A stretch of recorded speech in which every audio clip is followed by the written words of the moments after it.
اور جب میرے والد کی شہادت ہوئی تو اس وقت میری عمر 4 سال تھی۔ 9 مئی کو جو کچھ ہوا وہ نہیں ہونا چاہیے تھا۔ جس طرح لوگوں نے توڑا پھوڑا اس طرح نہیں ہونا چاہیے تھا۔ لوگوں نے فوجی عمارتوں پر حملہ کیا اور شہیدوں کی بے حرمتی کی۔ میرے والد نے ملک اور قوم کے لیے قربانی دی تھی اور ان لوگوں کے لیے قربانی نہیں دی تھی جو ان کی بے حرمتی کر رہے ہیں۔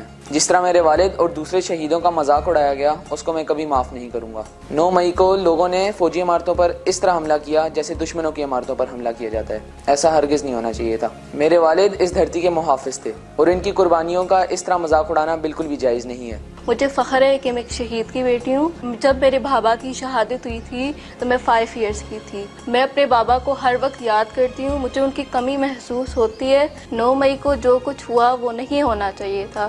جو ان لوگوں نے کیا، شہیدوں کی تصویریں جلائیں، یہ دیکھ کر مجھے اپنے بابا کی قربانی یاد آ جاتی ہے۔ میرے بابا نے اپنے وطن کے لیے قربانی دی ہے جو ہمارے لیے فخر باعث ہے۔ میرے بابا نے ان لوگوں کے لیے قربانی دی تھی جو ان کا مذاق اڑا رہے ہیں۔ میں ان کو کبھی معاف نہیں کروں گی۔ مجھے فخر ہے کہ میں ایک شہید کی بیٹی ہوں۔ انشاءاللہ میں پاک آرمی میں جا کر اپنے بابا کا نام روشن کروں گی۔ پاکستان زندہ باد۔ ہمارا بیٹا اس ملک کے لیے شہید ہوا، ہم خوش ہے بیٹا جو ہے یہ شہادت حاصل کیا ہے ملک کے لیے۔ 9 مئی کا جو واقعہ ہوا، یادگار شہداء کے اوپر حملہ ہوا کچھ لوگوں نے کیا، میں مت کرتا ہوں، میں درخواست کرتا ہوں حکومت سے جو اس لوگوں کو سخت سزا دی۔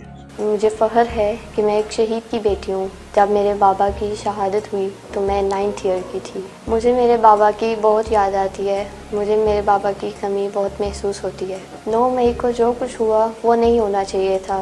جیسے شہداء کی تصویریں جلائی گئی، یہ نہیں ہونا چاہیے تھا۔ کیا میرے بابا نے اس ملک کے لیے اس لیے قربانی دی تھی کہ شہداء کی تصویریں جلائی جائیں، ان کی یادگاروں کی تصویریں جلائی جائیں؟ ایسا نہیں ہونا چاہیے تھا۔